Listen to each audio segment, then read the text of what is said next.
Tim Dillon has built a reputation in the world of comedy for being the fat gay guy who will ruthlessly roast anybody he deems worthy of criticism. Throughout Tim's career, he's had numerous different people who've been caught in the crossfire with him, such as Airbnb, Anthony Jeselnik, Whitney Cummings, and even his own Aunt Kathleen. However, one of the most iconic displays of Tim being the voice of reason and speaking for many fans of comedy alike was the time he went to war with Saturday Night Live and received pushback from Weekend Update's very own Michael Che. If you're not familiar with this situation, or you don't fully remember the back and forth that unfolded between Tim Dillon and Michael Che and the aftermath, then I'll bring you up to speed. To begin with, back in the latter half of 2021, Saturday Night Live had released a sketch where they made fun of everyone's favorite father figure and alpha male ape, Joe Rogan. For context, this was around the time when Joe Rogan seemed to be in a hot seat for controversy, given the fact that he had the biggest podcast in the world where he seemingly had on any guest he so desired, regardless of how problematic they were deemed by the mainstream press or the medical industrial complex. This was a really tense time where it appeared that anybody who was not in complete and utter lockstep with the mainstream media outlets about, well, let's just call it the big sick, and vaccinations, were deemed a distributor of dangerous misinformation and disinformation. They often deemed the Joe Rogan experience extremely dangerous for public consumption, given Joe's willingness to sit down and have a conversation with doctors who had drawn different conclusions, such as cardiologist Dr. Peter McCullough and biochemist Dr. Robert Malone. Given that Saturday Night Live is part of NBC and the legacy media outlets, they would proceed to air a sketch making fun of Joe Rogan that is easily one of the worst sketches to ever air in the show's history. Jesus Christ, this sketch sucks. I mean, this makes SNL's Suitcase Boy sketch with Robert Downey Jr. look like fucking Empire Strikes Back. And I don't mean it's bad in some type of technical errors or the editing, I just mean it's incredibly hacky, lazy, and predictable.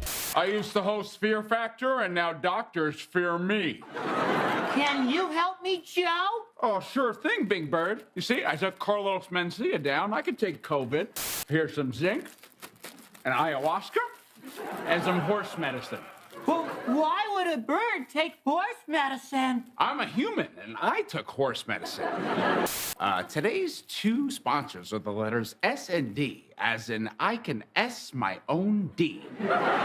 Yeah, I warned you, it's a terrible sketch. First of all, Joe Rogan gets dunked on all the time for his height, so why the fuck would you use Pete Davidson, who's like 7 feet tall, to play Joe Rogan, who's a respectable 5'3" tall? I mean, at least have him on his knees to give off the idea he's short or something along those lines. That's an easy way to start the sketch with a laugh. Not to mention, Pete Davidson's impression of Joe is pretty much just saying he's Joe Rogan and wearing a bald cap, which is just beyond dreadful. I mean, DankCube does a much better impression of Joe Rogan, and he's a 21-year-old YouTuber from Morocco. It doesn't even seem like Pete Davidson believed in this sketch, and he was just going through the motions because he knows how badly written it is. So unless Saturday Night Live had the sole intention of making this sketch bad for some reason, they completely missed the ball on actually making a hilarious sketch dunking on Joe Rogan. So when SNL aired this, they made a tweet with a snippet of it, and just about every single reply, if you look at it, is just people shitting on the sketch and echoing a very common sentiment heard in comedy nowadays, which is that SNL has gotten so bad and progressively less funny over the years that the quality just keeps getting worse and worse as time goes on. I mean, the YouTube comments are all similar too, just saying how bad the Joe Rogan impression is and how unfunny the sketch was. Because of how viral the tweet went, Tim Dillon eventually quote tweeted this and started to go off about how bad Saturday Night Live has become by saying, quote, "There were 100 ways to do this sketch and have it be funny. The show now is just lazy, mediocre hacks," end quote. Then a lot of people proceeded to reply to Tim's tweet and say how they haven't been funny in years. Some people even went as far as to say SNL hasn't been funny since the 70s. Tim would set the record straight and disagree with these people, saying that he thinks there have been plenty of funny people on Saturday Night Live after the 70s, such as Chris Farley, Norm Macdonald, Chris Rock, and many others. I would even add Andy Samberg and Chris Parnell to the list that Tim gave. And he also says how it's probably the greatest comedy platform to ever exist, but how this sketch was just not it. In a tweet following this, he says that he doesn't even care that they made fun of Joe or ivermectin, and that the most offensive part was just how lazy the writing was. I completely agree with Tim here. Comedy can be smart or have a perspective to it, and I'd often say that's a great way to help solidify your unique comedic voice, if that's your thing, but the comedy itself cannot be overshadowed by the message you're trying to get across, because then you're just giving an unfunny TED Talk. Anyway, after these tweets took place, Michael Che went on to post on his Instagram story responding to what Tim Dillon said. Michael Che, if you don't know, is on Weekend Update, but he's also a head writer for Saturday Night Live, so he obviously has a vested interest in Saturday Night Live and how well it's received, and plays a major role in the development of some of these sketches. So Michael Che's response started with him just repeatedly saying Tim Dillon in several different stories, almost like he's implying Tim has no right to speak on the matter and that he should just shut his fat mouth up. And then he says, look, I don't want any trouble. And then directly after this, one of Che's followers responded to him saying Tim makes $190,000 every single month on Patreon. And then Michael Che responds saying he doesn't care how much money he makes and that he knows Tim as a sweet and humble guy who gave it his all at stand-up and got nowhere with it, so instead he became a media personality because it was easier. I think what he's referring to is that Tim isn't the big bad wolf he plays on his podcast and that he's actually a lot nicer in person, which, yeah, I mean, probably. I mean, Tim's probably being over the top on his podcast because it's entertaining for people to watch. We're going in with a suitcase nuke, and Jenny Slate will be publicly executed for what she has done to the black community. This is not a fucking joke. Stop laughing, you white pig. Put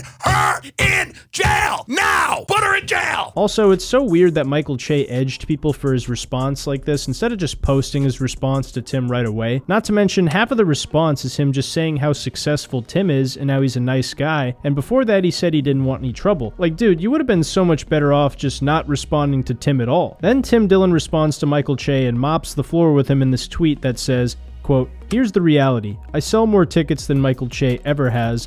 I don't think he's allowed to use this website per his job, and I've built something on my own that he could never do. Che has done well for a drunk who can barely read, but his show sucks and he knows it, end quote. I think Tim's response to this was pretty solid, and then Michael Che responds to this tweet later on and concedes the point that his show sucks and once again says how he's proud of Tim and doesn't want any trouble. Again, this just seems like such a bizarre way to respond to the situation. I think being the strong and silent type in this scenario would have been much better for Che, but it is what it is, I suppose. It seems like at this time, Michael Che was coming to terms with the fact that a lot of the hottest comedians working today have built some type of platform on their own and didn't have to take the same route that he did working for NBC. Not to say that there's anything wrong with a person if they want to take that route, but for a long time in stand-up comedy, decades ago, people would try to get on late night television to do spots or promote upcoming shows and specials. And some people would try to get on shows like SNL that is nationally viewed to get their big break before doing their own thing. But now it's changed radically where if you have independently built a loyal following online doing sketch comedy or a comedy podcast or anything else that is adjacent to comedy, you can translate that into ticket sales and totally skip the traditional way of coming up as a comedian. This isn't to say that this is an easy path. It's still difficult and takes many years to do, but it's very different from the previous path that I mentioned. This basically makes the gatekeepers who used to be selective about who gets pushed over in the world of comedy completely moot, because now anyone can do it on their own terms if they work hard enough to build a fan base who loves and supports them. Some people also thought that this was Michael Che's way of getting some exposure online before he dropped a special, which he did very soon after this took place in November 2021. Andrew Schultz actually had a clip on Flagrant where he talks about this and how Che is smart enough to know how to promote a special. I think this is Che promoting a special. You know what? There's a good no point. chance he gives a fuck. He Yeah. don't care. Yeah. This is Che promoting the special. The special also comes out when? Tomorrow? Tomorrow. It's pretty convenient that a day before the special comes out or 2 days before the special comes out, there's a beef with one of the biggest comedic media personalities. Yeah. And he gave you the alley-oop. Right. I texted Dillon. I was like, yo, you gave him every opportunity. Yeah. Because everybody's going to go to his Instagram to look at what the beef is about. And I promise you, there's probably just one picture saying my special comes out the 16th. I don't know if Che's this much of a mastermind, but part of me thought, like, he did that shit on purpose. Here's what's Write interesting. a Joe sketch, right? You're going to have all the people who f with and defend Joe on that, the whole internet's going to start talking. They don't have Trump to criticize anymore.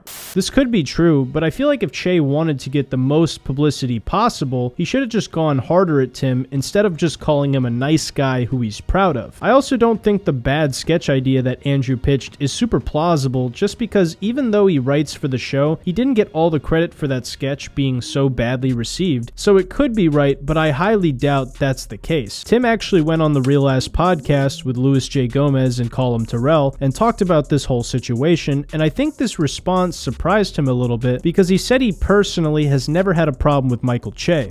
And he's funny on a lot of things, right? Like, I agree with a lot of what he says. What I think happened was that got under his skin, what I said. And he hit back at me and basically was like, Tim Dillon tried comedy, got nowhere. Then he became a media personality. But don't get fresh or whatever. To pretend but that here's where he's right, but it applies to both me and him. I'm known from a podcast. He's known from SNL. Sebastian Maniscalco is known from stand-up. Nate Bargatze is known from stand-up. So I will give him some credit here. I'm not insulted by saying I'm a media figure. That's not an insult. I don't know if it's true, but I don't think it's an insult. I don't think it's an insult to say it's easier to become a media figure than become a stand-up comedian. Number one, in both cases, that would be very difficult, right? Yeah. So to build like an audience, the second biggest show on Patreon, all this stuff.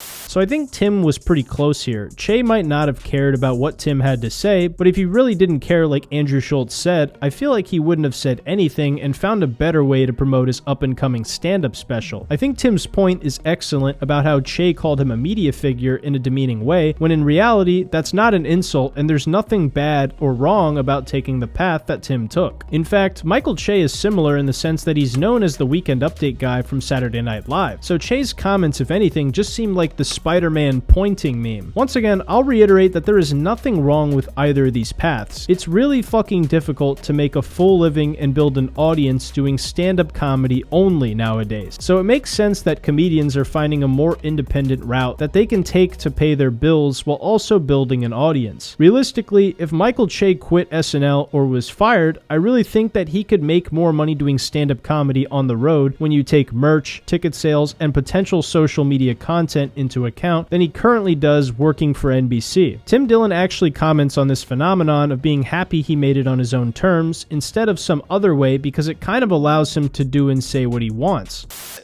The way I look at it is, listen, things shake out the way they shake out. I'm lucky enough to not have any of those things. I tried to do certain things, like I had a pilot with Comedy Central. I did all these things. Now looking back, I'm lucky none of that worked. Right. I feel lucky. I feel lucky that I didn't break in that way, so I can kind of do and say what I want for the most part, and I'll be okay. Obviously, we never know when the internet turns and says you're out, but for the most part, I'm lucky that that I didn't get a show. Like, had I got my tour bus show on Comedy Central, had that worked, I would have had a different career. I think my career is better now than the career that I would have had. Yeah. I don't think it's fair to say I got nowhere in stand-up. I had specials. I was a touring comic. I was a headliner. But I don't think that's what it's about. I think what it's about is like, I'm shocked that the people at SNL are fighting with me.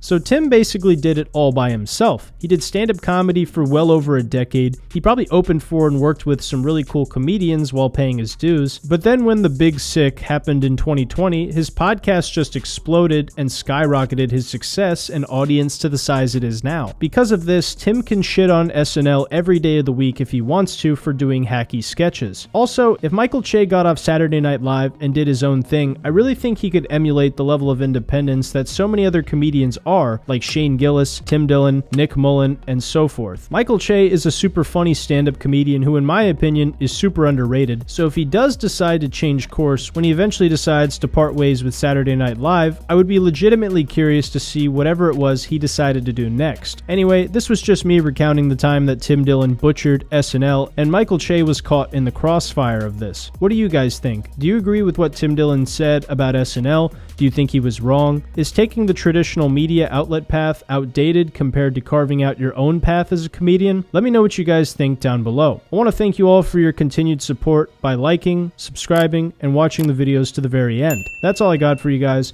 I love you, and I'll see you in the next one. Take care.